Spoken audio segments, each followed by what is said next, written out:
Media మిత్రులందరికీ thanks అండి. ఈ సినిమా ఇప్పుడు ఇంత క్రేజ్ క్రియేట్ అయింది అంటే మీ వల్లే. Thank you very much.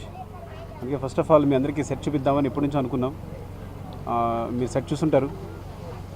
I hope enjoy చేస్తాను అనుకుంటాను. అంటే ఐ థింక్ అన్నీ అరేంజ్ చేసి మేము ఆర్డర్ రామకృష్ణ ఆయన మళ్ళీ మొత్తం అప్పటి 80s పరిస్థితిని మళ్ళీ క్రియేట్ చేశాడు. అది మీరు చూస్తే ఎంజాయ్ చేస్తారనుకున్నాను. I hope you enjoy it. ఇంకేదండి ఇప్పుడు ఏం మాట్లాడడం ఉండదు, టెన్షన్ ఉంటుంది డెఫినెట్గా, బికాస్ రేపు రిలీజ్ కాబట్టి నేను మాట్లాడడం కూడా కరెక్ట్ కాదు. ఇంకా అందరికీ ఫస్ట్ ఆఫ్ ఆల్ ఏంటంటే నేను సరిగ్గా చెప్పలేకపోయినా ఆడియో ఫంక్షన్లో పక్కన ఉన్నారు కాబట్టి ఎవరైనా ఉంటే ముఖ్యంగా నరేష్ గారు thanks sir, thank you very much seriously, because నేను 100% వర్క్ చేశాను మీతో. అంటే నేను ఈ సినిమాలో ఒకటి మాత్రం, బికాజ్ దీనికి కారణం మాత్రం నా ప్రొడ్యూసర్సే.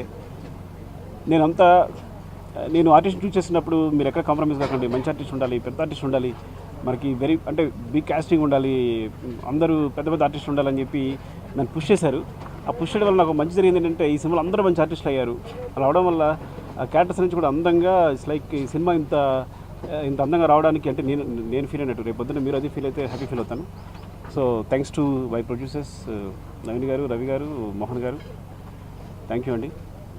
అంటే ఎందుకు చెప్తానంటే నరేష్ గారు, సో కొన్ని చోట్ల స్పాంటేనియస్గా రియాక్ట్ అవ్వడం చిరంజీవి గారు పర్టికులర్గా చెప్పారు.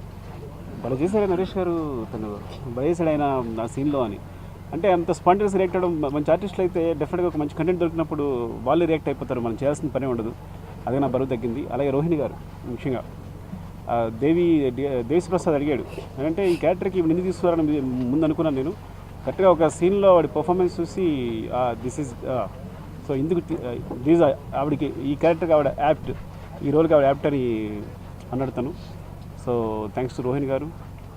అండ్ అనసూయత్తకి ఆల్రెడీ చెప్పేసాను ముందే, నన్ను అర్థం చేసేస్తున్నారు అనే ముందు నుంచి గొడవ పెడుతుంది.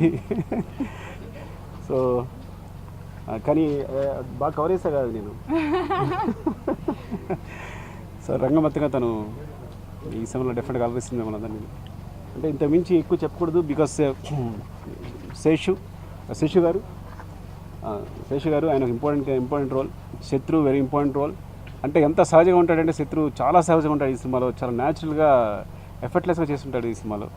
అండ్ కాదంబరి గారు అంటే చాలా మంచి ఆర్టిస్ట్ ఉన్నాడు. అందరూ కూడా అంటే పెద్ద పని లేకుండా పోయింది, వాళ్ళకి ఏదైనా కంటెంట్ ఇస్తే దే విల్ ఫాలో అనమాట. ఈవెన్ కాదంబరి గారు thank you sir, thank you శత్రు. అండ్ నవీన్ ఇక్కడ వచ్చిన ఆర్టిస్ట్ అందరికీ, మహేష్ ముఖ్యంగా మహేష్ నిజంగా అసలు సినిమా చూసిన తర్వాత నేను షాక్ అయ్యాను. ఎందుకంటే ఏదో ఒక ఆర్టిస్ట్ని అవకాశం ఇస్తాను అనుకున్నాను, సినిమా చూసిన తర్వాత తను నాకు అవకాశం ఇచ్చినట్టు అయిందనమాట. అంత బాగా చేశాడు. ఇంకా పేరున అందరికీ మా సురేష్, పవన్ సురేష్ నా తమ్ముడు, వాడు చాలా బాగా చేశాడు.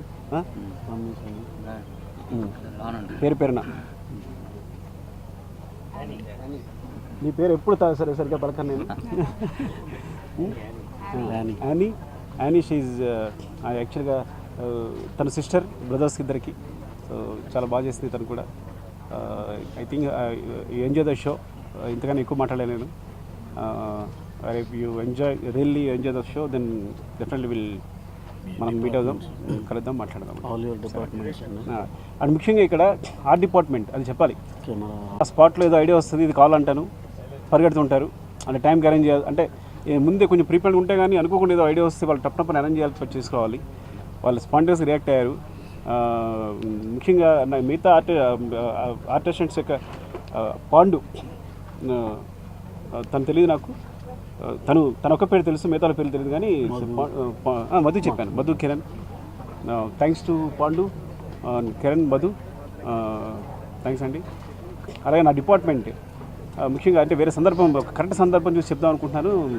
సో నా డిపార్ట్మెంట్ సంబంధించి they work very hard. Even authenticity తీసుకురావడం కోసం వాళ్ళ విలేజ్కి వెళ్ళి రీసెర్చ్ చేయడం కానీ, వాళ్ళ క్యారెక్టర్స్ రీసెర్చ్ చేయడం కానీ, వాళ్ళు కూర్చోడం కానీ, నా రైటర్స్ కానీ, ఇది ఇంకొక ఆపర్చునిటీ వచ్చినప్పుడు డెఫినెట్గా I want to introduce them. And మీకు చెప్తాను. అండ్ శాంతి కాస్ట్యూమ్ డిజైనర్, తను ఈ సినిమా ఆర్ట్ డైరెక్టర్ రామకృష్ణ గారు ఎంత కష్టపడ్డారు అంటే శాంతి రీసెర్చ్ లాట్. అంటే ప్రతి క్యారెక్టర్ కూడా సినిమాలో చూస్తే కనుక బ్యాక్గ్రౌండ్ క్యారెక్టర్ కూడా ఏదో ఒక పర్టికులర్ కాస్ట్యూమ్లో ఉంటుంది అనమాట. ఏదో ఒక 1000 మెంబర్స్ ఉన్నా అందులో ఒక పర్టికులర్ కాస్ట్యూమ్ ఉంటుంది. సో అలా అంత సెపరేషన్ చూపించుంటాను. అలాగే దీపాలి ఎవరైతే మెయిన్ లీడ్స్ ఎవరైతే చేసిందో Deepali she done very good job. అంటే సుస్మిత గారు చరణ్ గారికి అంటే తను అంటే ఆవిడకి 80s లుక్ మీకు చిరంజీవి గారితో చేసిన అనుభవం ఉంది. సో అది చాలా హెల్ప్ అయిందేమో. ఆ విధంగా ఆవిడ అడ్వైజెస్ కూడా నాకు చాలా హెల్ప్ అయ్యాయి కాస్ట్యూమ్స్ విషయంలో. తన షర్ట్ కానీ తన బార్డర్స్ కానీ షర్ట్ కూడా బార్డర్స్ కానీ వెళ్ళడంలో. అండ్ థ్యాంక్ యూ అండి. ఇంకో సందర్భం చూడండి ఎవరైనా మర్చిపోతుంది వాళ్ళ గురించి చెప్తాను. Thank you very much. అంటే నా యాక్చువల్ సినిమా లెంగ్త్ మాత్రం 2 గంటల 52 నిమిషాలు అంతేనా? 2 గంటల 50 నిమిషాలు డ్యూరేషన్. మిగతా యాడ్స్ రాహుల్ ద్రావిడ్ యాడ్స్ ఉంటాయి కదా అవన్నీ ఎక్స్ట్రా. సో అవన్నీ ఎక్స్ట్రా. నా సినిమా లెంగ్త్ మాత్రం what I narrated the story in 2 hours 50 minutes. కానీ డెఫినెట్గా 250 అసలు ఫ్లాలెస్ ఉంది సినిమా. చాలా బాగుంది. ఏదో చెప్దాం అనుకున్నాను నీకు కానీ చాలా బాగుంది అని లెంగ్త్ అడిగారు. నేను చెప్పాను. సో ఆయన ఏంటంటే నేను ఒక్క ఫ్రేమ్ కూడా తీయక్కలేదు, చాలా బాగుంది సినిమా రిలీజ్ చేసేసాను. సో కేవలం అంటే నిజంగా కూడా నేను అప్పుడు కొంచెం భయపడుతున్నా, ఎంతైనా కొంచెం తీయాలి కదా, తీసేనే కరెక్ట్ కదా అలా అనుకుంటున్నాను. కానీ ఎప్పుడైతే ఆయన ఆ షూరిటీ ఇచ్చారో నేను ఓకే మా అందరూ ధైర్యం వచ్చింది. సో ఈ లెంగ్త్ మాది కదా చిరంజీవి గారికి. అంటే కొన్ని సీన్స్లో ఎలా ఉంటుందంటే నేను నచ్చినట్టుగా ఏదో చెప్తాను, నోటుకు వచ్చినట్టు చెప్తే దాన్ని మొత్తం తీసేసుకుని ఇప్పుడు చెప్పు అంటే మొత్తం సీన్ రీసెర్చ్ చేసాం. చూడండి రీసెర్చ్ అంటే ఉద్దేశం అందరూ పిలిచి రకరకాల ఆడిషన్స్ ఇస్తాం. ఇంకా చాలా కన్ఫ్యూజ్ అయ్యాం అనమాట. ఇక్కడ తనైతే మరీ ఉంటుందా అని కొంచెం కన్ఫ్యూజ్ అయ్యాం. ఏదో వాళ్ళని తీసుకురావచ్చు, ఎంగైనా సరే తను క్యారెక్టర్లు తీసుకురావచ్చు. సరే ఓవరాల్గా ఇలా కాదు, ఒక సినిమాకి మంచి గ్లామర్ ఉండాలి అంటే ఆ క్యారెక్టర్ మంచి గ్లామర్ అయితేనే బాగుంటుంది అని తను తీసుకున్నాను అనమాట. సో యాక్చువల్లీ మిగతా ఏ క్యారెక్టర్ కూడా కన్ఫ్యూజ్ అవ్వాలి, తన క్యారెక్టర్ కూడా కన్ఫ్యూజ్ అయ్యాను. ఈ క్యారెక్టర్స్లో చాలా కన్ఫ్యూజ్ అయ్యాం. చివరికి అట్లాస్ట్ మేము మొత్తం అది చెప్పిన తర్వాత ఒక సీన్ షూట్ చేసిన తర్వాత okay I got the confidence. అనుకున్న భయం డైరెక్టర్ ఉంటుంది.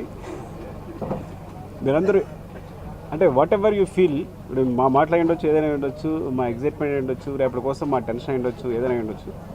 కానీ ఒక తెల్ల కాగితం లాగా ఎంటీ బ్రెయిన్స్తో ఏ ఎక్స్పెక్టేషన్ లేకుండా సరదాగా ఒక సినిమాకి వెళ్ళండి. దెన్ యూ ఫీల్ ద ఒక ఎంటీ బ్రెయిన్తో ఒక తెల్ల కాగితం వెళ్ళండి, you feel the beautiful experience I feel. Okay అది నా సలహా. అంటే ఎందుకంటే నా టెన్షన్ అది అందు గురించి అర్థం కదా. సో మీరు ఫ్రీగా హ్యాపీగా అందంగా ఏ ఎక్స్పెక్టేషన్ కూడా ఒక మంచి సినిమా చూద్దాం వెళ్ళండి. డెఫినెట్గా you will get a beautiful experience. అది వస్తే నేను హ్యాపీ ఫీల్ అవుతా, ఆనందపడతాను. ఈ వీడియో మీకు నచ్చినట్లయితే లైక్ బటన్ క్లిక్ చేయండి. మరిన్ని వీడియోలను పొందడానికి దయచేసి సబ్స్క్రైబ్ చేయండి.